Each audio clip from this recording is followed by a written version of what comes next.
Hello, my name is Luna. I never thought I'd be the kind of woman who disappears into the wallpaper of her own life. But grief does strange things to you. It makes you quiet. It makes you smaller. On the day we buried my husband Harold, I found myself doing just that shrinking. Not from sorrow alone, but from the realization that I was no longer seen as someone who mattered, not even by the people who should have loved me the most. Harold and I were married for 46 years. He was a high school principal in our town of Brookhaven, Georgia. The kind of man who made kids believe they could change the world and made teachers feel seen. At his funeral, St. Timothy's Church was filled to the walls. Former students, faculty, neighbors, friends. Everyone had a story about how Harold had touched their life. They spoke of him with warmth and reverence. Their words, like soft candlelight in a very dark room. I stood there beside his casket with our son Matt holding my hand, greeting a line of mourners that seemed to go on forever. I had kept myself composed, accepting condolences with small nods and tight smiles. Kelsey, my daughter-in-law, stood nearby, impeccably dressed in black, her expression perfectly solemn, not a single hair out of place. From the outside, we looked like the picture of a strong family, united in loss. But inside, I was unraveling. 2 hours later, after the last handshake, the last "I'm so sorry," I couldn't breathe. The grief pressed on my chest like a boulder. I slipped away, unnoticed, into a side room of the funeral home, a small space meant for family to gather in private. But no one followed me. It was quiet, empty. Finally, I let the tears come.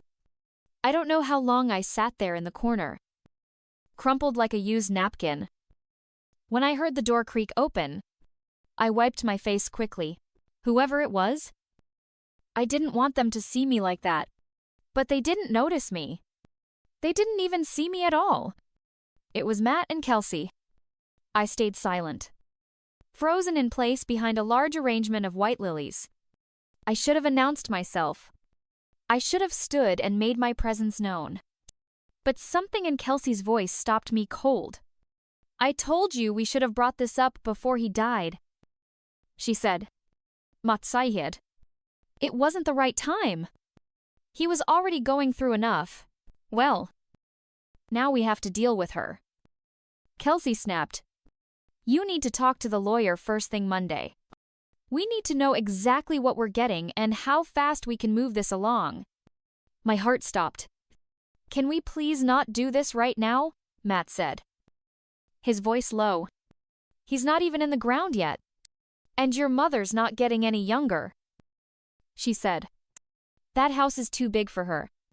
There are stairs. And she's already starting to get forgetful. She can't live there alone." There was a pause. Matt said, almost hesitantly, "Maybe she could live with us." Kelsey laughed.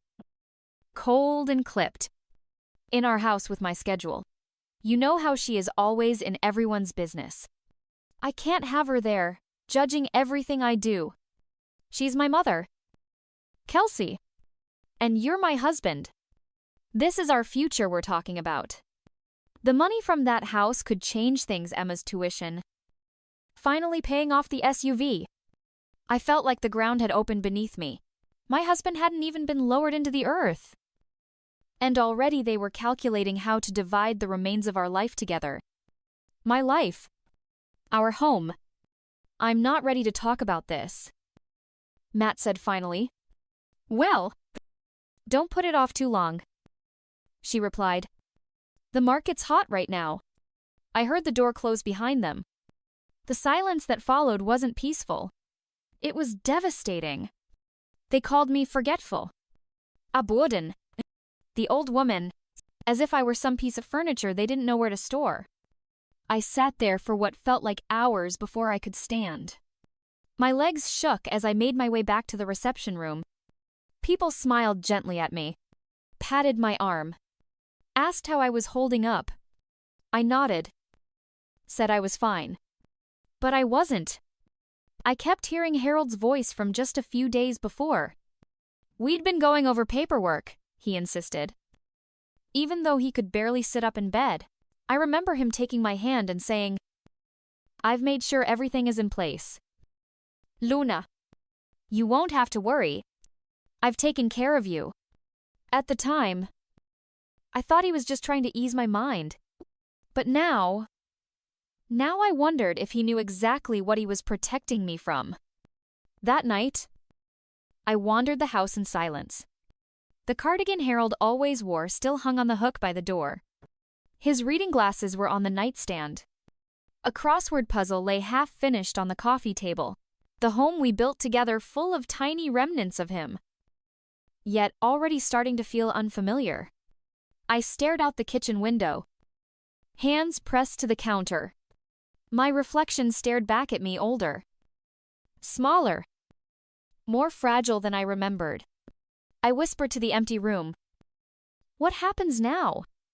And though no one answered, something inside me stirred. A flicker of something I hadn't felt in days. Not fear. Not sadness. Determination. That night, sleep refused to come. Every time I closed my eyes, I heard Kelsey's voice echoing in my head. She can't live there alone. She's forgetful. Sell the house. Move her out. I'd lived in that house for over 30 years. Raised a son. Buried a dog. Planted a magnolia tree in the backyard that still bloomed every spring. Harold and I had spent decades shaping that home together, one light fixture, one scraped-up hardwood floor, one garden gnome at a time. And now, with one funeral barely over, I was being quietly erased from the picture.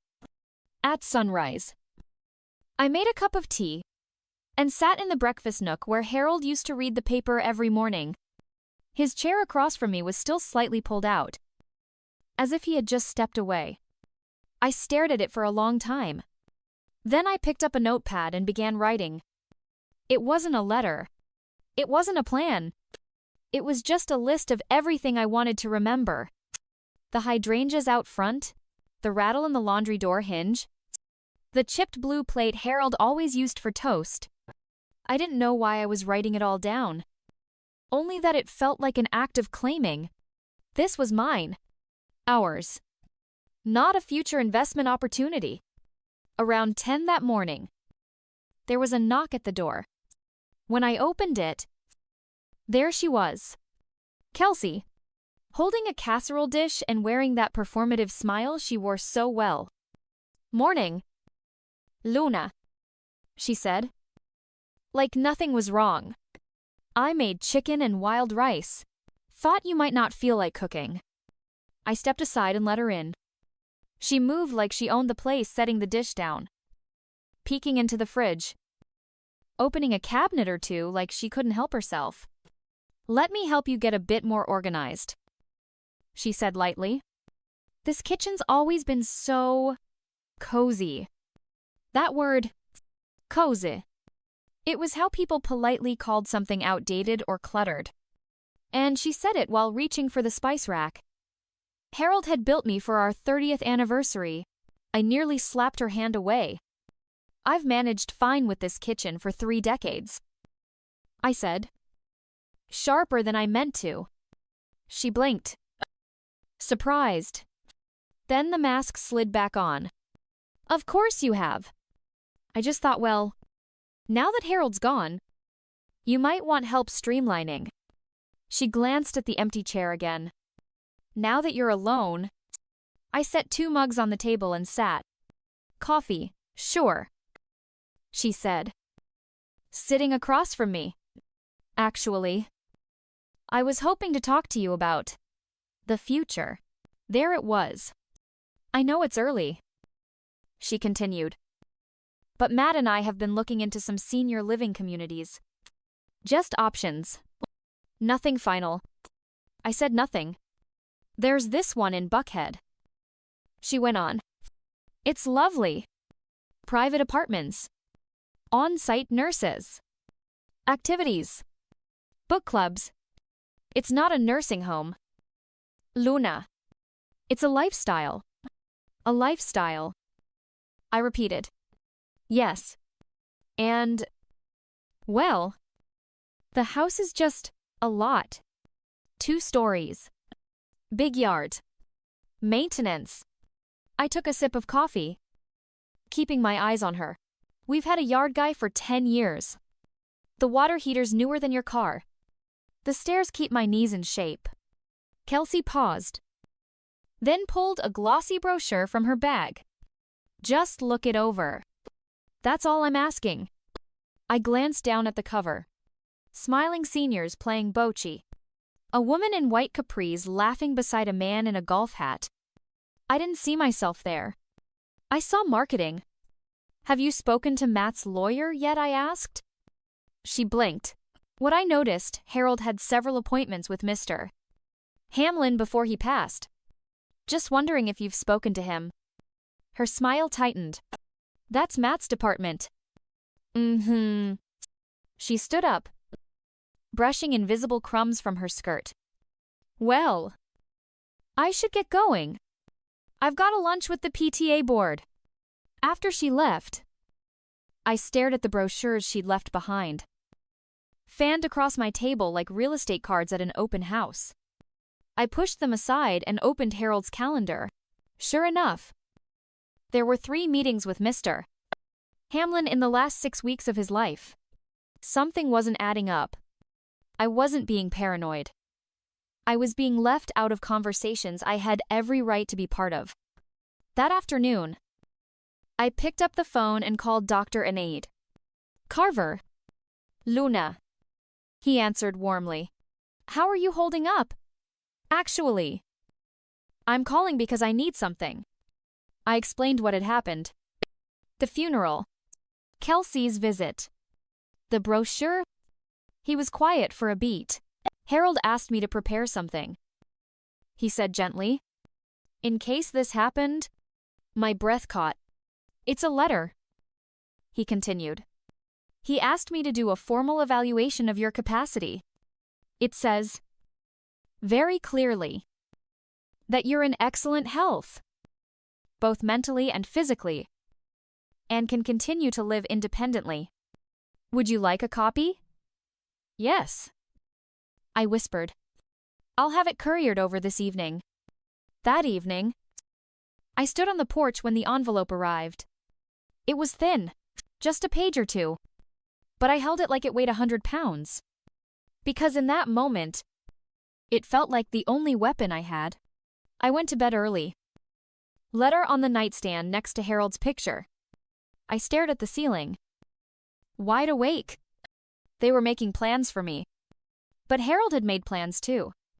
And mine were just getting started. At the door, Kelsey turned around. Her voice cracked a little. Luna, I didn't mean for any of this to feel like a betrayal. I held her gaze.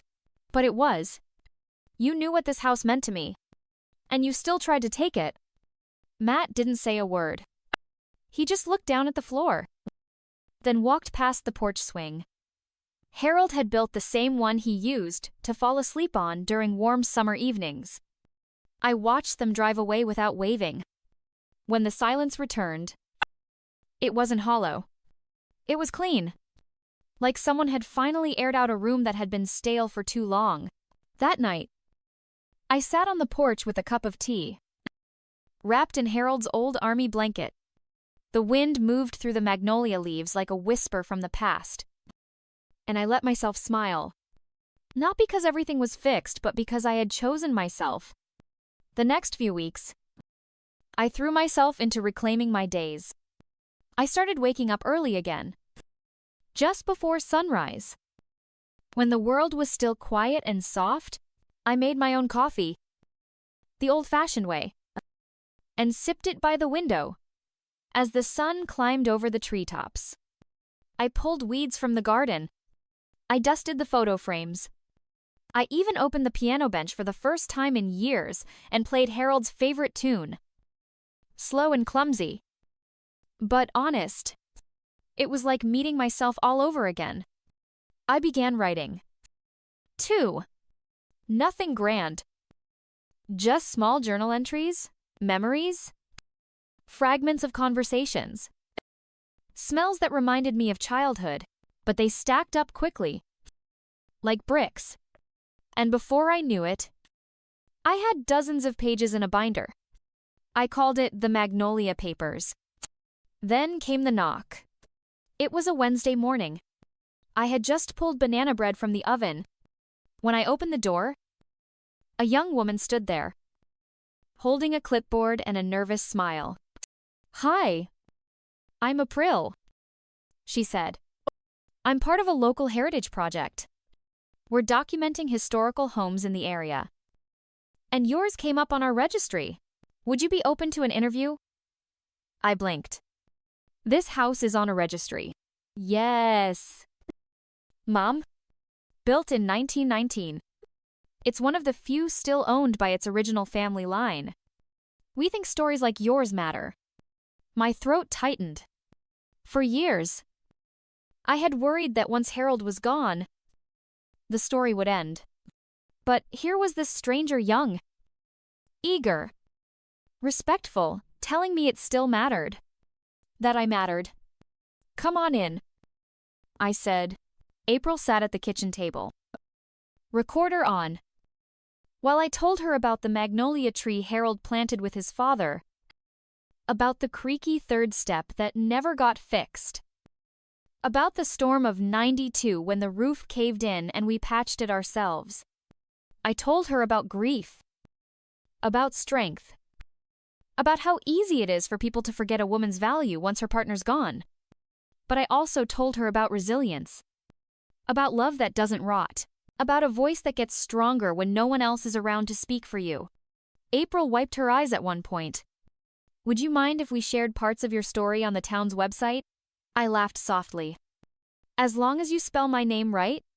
2 weeks later, I received a letter from the mayor's office. They wanted to honor my home as a local cultural landmark. I almost dropped my coffee reading it. That weekend, they held a small ceremony. Nothing fancy, just a few neighbors, some folding chairs, and a banner that read, "Preserving Our Roots." But when I stepped up to say a few words, I looked out and saw faces I hadn't seen in years. Some nodded. Some wiped tears. I thought I'd lost everything when Harold passed. I began. But what I didn't realize was that I was still here. And I wasn't done yet. There was a hush in the air when I sat down, the kind that comes after truth. Later that evening, as I peeled off the sticker badge they'd given me and set the flowers on the mantel, I paused in front of the mirror. The woman staring back at me didn't look fragile. She looked like a survivor, like someone who had stood alone in the middle of a storm and learned not just how to stay upright, but how to dance in the rain. And somewhere deep inside, I knew. This wasn't just about keeping a house. It was about reclaiming a life. About a month after the ceremony, I received an envelope in the mail. It had no return address. Just my name written in sharp, slanted handwriting. Inside was a short note. "You've always been stronger than you think." I never said it enough. Mad, I stared at the words. Not with anger. Not with sorrow. Just stillness. Maybe Matt had finally realized something. Maybe guilt had finally spoken louder than pride. Or maybe, just maybe, he had watched the video of my little speech that had quietly gone viral in town and seen me for the first time without Harold standing next to me. I placed the note in the same binder where I'd kept the magnolia papers. I didn't need closure from him. I had already made peace with the silence between us. But the gesture mattered. Not for what it said, but for what it meant. I had become someone worth writing to. That week, April stopped by again, this time, not with a clipboard, but with a proposition. "Luna, she said. I've been thinking, what if we turned some of your stories into a community podcast? Something for folks around here to listen to. About life, grief, family, survival. Your voice, it sticks. I laughed. You want me to talk into a microphone? I want the world to hear what I heard in that kitchen. You've got something people need. I paused. I hadn't thought of myself as someone with a message. But then again, hadn't I spent all this time wishing someone had told me I wasn't alone? All right, I said. Let's give it a try. We started small. Just me and April in the front room with a borrowed mic and a warm cup of tea. We called the podcast Porchlight Stories. I'd read an entry from my Magnolia binder, then share a memory or a reflection. Each episode was quiet, gentle, and honest. The first one, it was about Harold's garden boots, how I couldn't bring myself to move them from the porch for 3 years. That story reached over 800 people in the first week. And then something amazing started happening. Letters, emails, voicemails, from women in Georgia, men in Michigan, grandparents in Ohio, widows in Texas. People I'd never met were writing to say I thought I was the only one. I finally cleaned my husband's closet. You made me feel brave. I would sit at the kitchen table, tears in my eyes, reading these letters aloud, to no one in particular. Just me. And the magnolia tree rustling outside the window. It felt like Harold was listening. Somehow. Like my words were still blooming, even after all this time. One day, I opened an envelope from a high school in Kentucky. The senior English teacher wrote, "My students listened to your episode on grief and legacy. Would you consider visiting our class over Zoom?" I nearly dropped my tea. Me? Speaking to kids. What would I even say? April nudged me. Just tell the truth. Luna. That's all you've ever done. So I said yes. The following week, I sat in front of my laptop, nervously adjusting my glasses, waiting for a bunch of 17-year-olds to log on. I expected indifference. I got silence, the good kind. The kind that means people are leaning in. One student, a shy boy with dark hair, finally spoke. My dad passed last year. He said, "It's been really hard. But hearing your story, it made me want to write something." For him? I blinked fast to keep from crying. That's the thing about stories. I told him, they don't fix what's broken, but they make us brave enough to keep going. After that call, I sat quietly in my chair, letting the silence hold me. That was the first time I truly understood what had happened over the past year. I hadn't just saved a house. I'd saved myself piece by piece, page by page, word by word. And now, those pieces were turning into something bigger than me. A light, a voice, a guidepost for someone else walking through the dark. It wasn't about being wise, or polished, or perfect. It was about being present, about saying I'm still here. And maybe you can be too. The town library invited me to speak during their annual Voices of the South series. I almost said no. What did I have to say that hadn't already been said? Who was I to stand behind a podium, wearing Harold's old church pin on my lapel, and speak like I had some great wisdom to offer? But then I remembered that boy from Kentucky, the letter from the woman in Arizona, the tears on April's cheek after our first podcast episode. And I said yes, the night of the event. I stood behind a creaky wooden lectern in a room that smelled like old paperbacks and lemon polish. The chairs were filled with familiar faces, neighbors, friends, folks who'd seen me walk to the store in my robe or cry behind my steering wheel at the grocery parking lot. I wasn't nervous. I was grounded. "Good evening," I began. "My name is Luna." There was a silence. The kind that hangs gently. Not with tension, but with warmth. 2 years ago, I thought my story ended. I had lost my husband. I had lost my home. I had lost the version of myself I thought was built to last. I looked around the room. But what I've learned since then, I continued, is that sometimes the story that breaks you is the one that builds you. And then I told them everything. Not the polished version. Not the version that makes for perfect headlines, but the messy, muddy, slow, sacred truth of what it means to come undone and slowly, deliberately, come back.